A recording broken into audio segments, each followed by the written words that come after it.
colombiano Pacho Restrepo, que fue publicada en el año 2016 y fue la ganadora del Premio Medellín Negro de Novela de Crímenes durante la edición del año siguiente, en el 2017. Bueno, esta novela se desarrolla a través de la vida de un joven periodista y criminalista que trabajó en el periódico El Sigilo, donde él era el encargado de redactar los reportajes de crímenes. Los hechos ocurren entre el 25 de diciembre de 1947 y el 18 de enero de 1948, durante esos caóticos meses que antecedieron al asesinato de Jorge Eliezer Gaitán en la ciudad de Bogotá. El protagonista resulta involucrado de manera accidental en los hechos que prosiguieron a una muerte sospechosa, la muerte del padre Pedro García, quien era el párroco de la iglesia de Nuestra Señora de Egipto. Lo que en principio aparentó ser un suicidio terminó siendo realmente un homicidio que había sido perpetrado para acceder a la misteriosa ubicación de la ciudad de Cereira o El Dorado. El sacerdote era quien poseía justamente el significado del símbolo de la doble espiral muisca, bajo el que se ocultaba aquel codiciado secreto. Este personaje mantenía oculta la ubicación de aquella ciudad dorada a través de una serie de objetos mágicos y acertijos que habían sido ingeniados durante el periodo colonial hispánico en el territorio colombiano. Entre ellos se encontraba el lienzo de Nuestra Señora de Chiquinquirá, un manuscrito autobiográfico del artífice de la pintura que fue Alonso de Narváez, unos mapas que estaban encriptados y los diseñó Francisco José de Caldas, entre otros objetos pues, que están a lo largo pues, de la narración. Durante la búsqueda de respuestas sobre la muerte del padre García, nuestro periodista anónimo pues, termina inmerso al mismo tiempo en una investigación que tiene como objetivo descubrir aquellos objetos mágicos y descifrar al mismo tiempo el secreto de la doble espiral, lo cual lleva a cabo con una valiosa ayuda, la del profesor Santiago Antonio Muti Sáenz, que es un escritor y conocedor de importantes detalles sobre la historia colombiana, pero pues es un personaje ficticio. Es así pues como van a terminar descubriendo que la responsabilidad de aquel homicidio estuvo en manos de una logia conocida como los Innumerables, y esta estaba encabezada por un personaje siniestro llamado curiosamente el Innombrable. Se trataba pues de una organización sin rostro que involucraba a altos mandos de las Fuerzas Armadas y cuyo origen se remontaba a los tiempos republicanos. Bien, algunos de los personajes antagónicos de esta novela están involucrados con un gran proyecto minero estadounidense que se llama Chiquinquirá 2000, y el objetivo de este es precisamente la búsqueda y el hallazgo de aquel tesoro muisca. La novela tiene una particularidad y es que la narración de los hechos que involucran al periodista está intercalado con fragmentos de lo que, pues digamos, es una especie de diario de Alonso de Narváez, en el cual él retrata y relata, más bien, entre otras cosas, el encargo que le fue hecho de la pintura de la Virgen de Chiquinquirá, que se lo hizo Antonio de Santana, quien fuera encomendero del pueblo de Suta y de Chiquinquirá. También nos habla en ese diario de la amistad que entablaron después del encargo del cuadro y además de su relación con Julia, que es un personaje muy importante, es una indígena muisca que le enseña la forma para llegar a la ciudad dorada, a Cereira, y le ayuda a pintar el milagroso cuadro de la Virgen. Es allí precisamente en este cuadro, en esta pintura, donde va a quedar oculto el mapa para llegar a este lugar.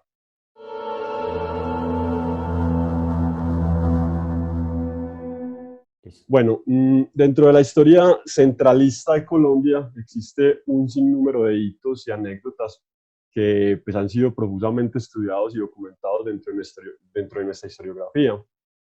Algunos de ellos, precisamente, son tejidos por Pacho Restrepo dentro de su narración,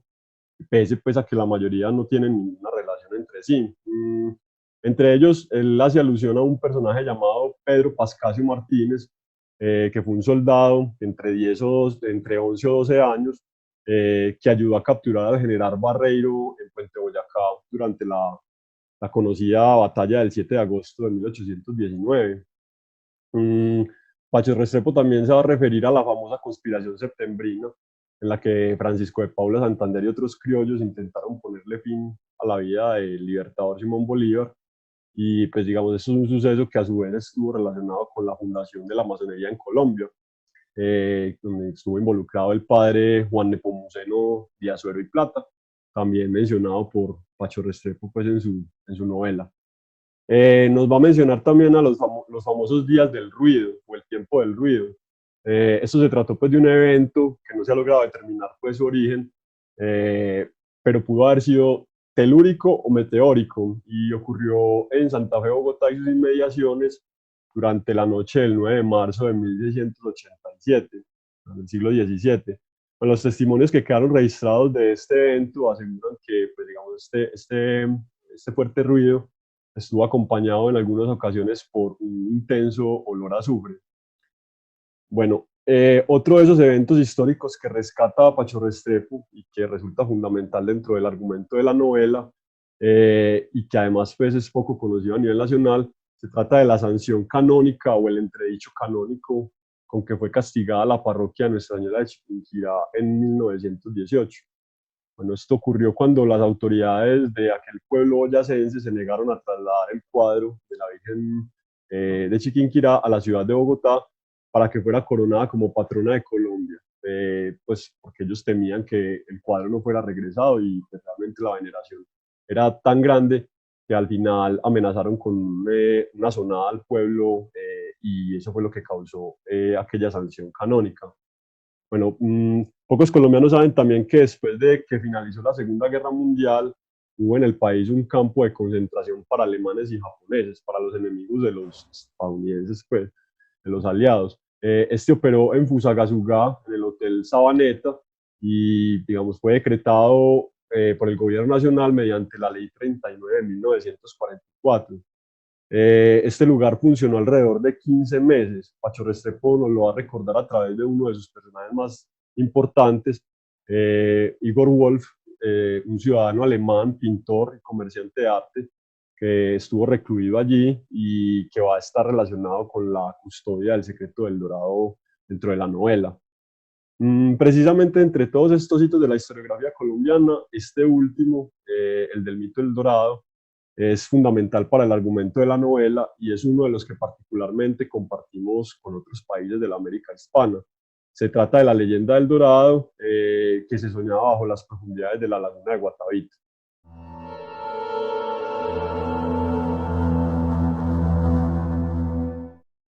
Bueno, en la doble espiral es justamente el secreto para acceder al mito del Dorado,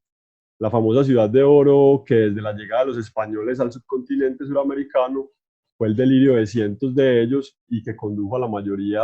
hacia una muerte sin poder hallarlo. En algunas de las crónicas de India se hace relación a este mito, principalmente en el del franciscano Pedro de Aguado y posteriormente en la historia general y natural de las Indias de Gonzalo Fernández de Oviedo. Este mito tuvo variaciones y, bueno, algunas de ellas lo ubicaban en la selva amazónica, otros en la Guayana y otros en los dominios del Inca, en el Tahuantinsuyo, en el actual Perú. La versión a la que acudió Pacho Restrepo es aquella que ubica el Dorado en las profundidades de la laguna de Guatavita. Nos cuenta la leyenda muisca que en aquel sitio mágico, ubicado en el ramal oriental de la cordillera de los Andes, era practicado un ritual sustentado en una leyenda muisca.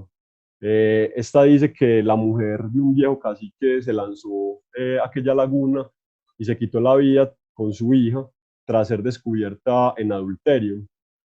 Aquel jefe indígena quedó sumamente dolido y comenzó a acudir a dicho lugar para ofrendarle obsequios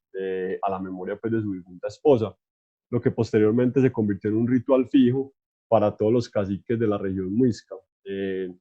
Un ritual que consistía en que el cacique iba a la laguna en una determinada época del año, durante el alba, y estando allí, su cuerpo era revestido totalmente con moque, un compuesto de origen vegetal, y polvo de oro. Luego se montaba en una balsa, atravesaba la laguna hasta llegar al centro, donde se sumergía para lavarse el oro y depositar otros presentes que había llevado a su esposa, entre ellos grandes tesoros del mismo metal, piedras preciosas y alimentos, además de objetos de barro. Esta versión del Dorado va a convertirse en el arquetipo principal de aquel famoso mito. En la novela de Pacho Restrepo va a estar presente y pues si bien el autor toma en cuenta esta versión,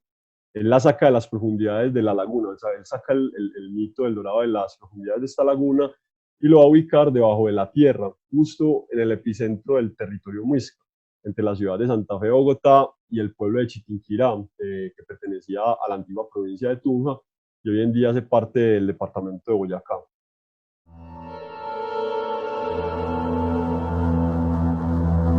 Sobre cuál es la relación de este mito con la historia medioambiental de Colombia. Bueno, como lo he mencionado, en la doble espiral podemos hallar fragmentos no ficcionales de la historia colombiana y en consonancia pues con la temática de esta mesa, la historia del mito del Dorado podría bien considerarse como parte de la historia medioambiental del territorio cundiboyacense. De una manera ilustrativa para explicar esto la podemos hallar en las referencias que hace su autor respecto a los múltiples intentos de desecamiento y dragado de la laguna de Guatavita. Dicha empresa fue llevada a cabo durante varias ocasiones tras la invasión española del siglo XVI, siendo el último intento a comienzos del siglo pasado. Pues por fortuna siempre fue de manera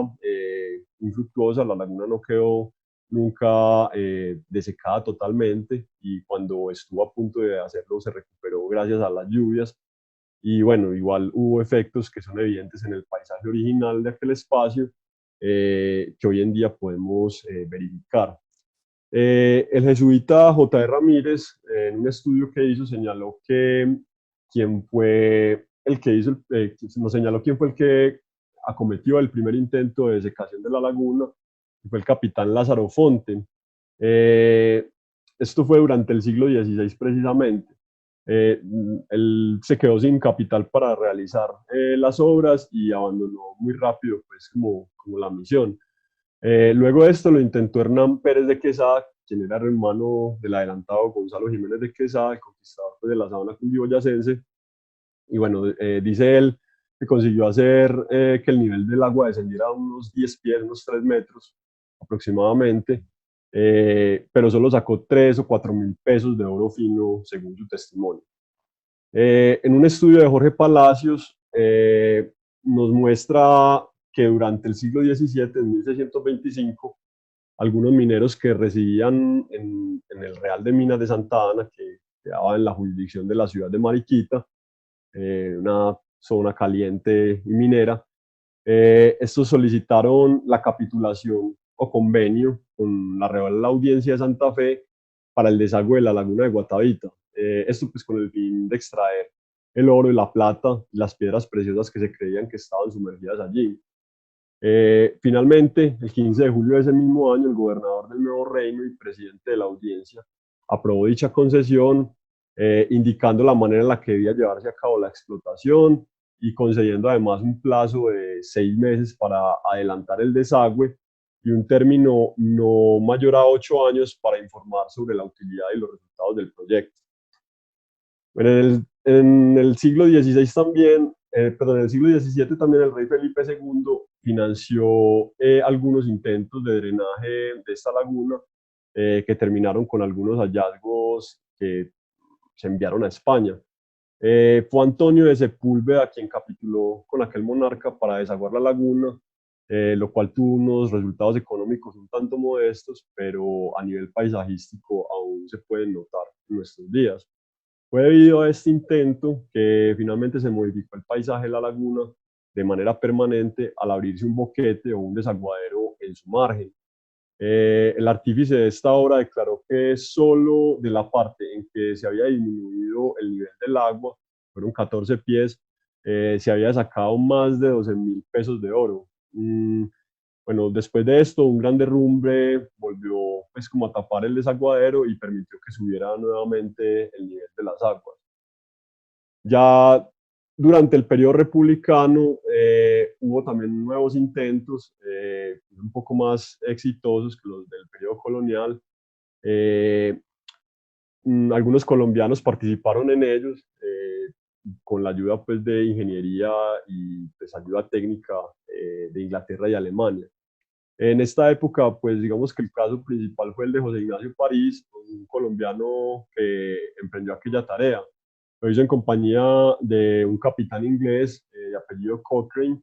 en 1823, y esto lo hizo gracias a un empréstito que obtuvo por parte del gobierno nacional.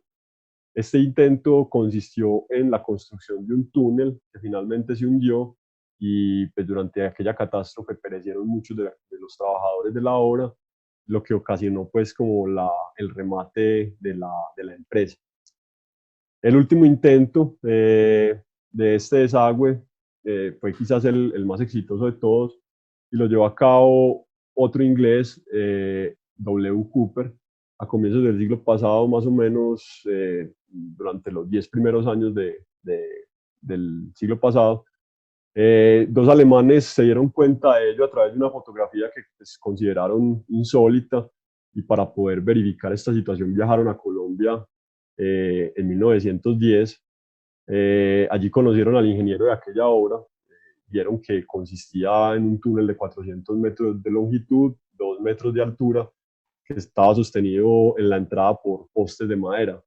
Fue gracias a ello pues que Cooper logró desaguar lo que muchos otros no habían podido, y este mismo ingeniero les iba a contar a aquellos visitantes alemanes que desde 1909 el oro hallado había sumado unas 500 libras esterlinas,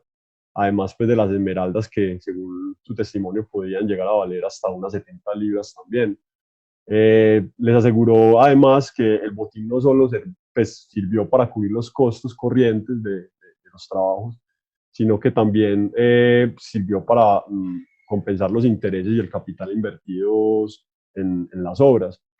Caitlin Romilly, en su libro Colombia, nos va a decir que el nombre de esta compañía inglesa fue Contractors Limited, o Limitada, Contractors Limitada, y que al fin de cuentas pues las utilidades fueron menores de lo que invirtieron. Finalmente la guerra de 1914 va a ponerle fin a las obras, y pues llevó a que esta empresa se quebrara.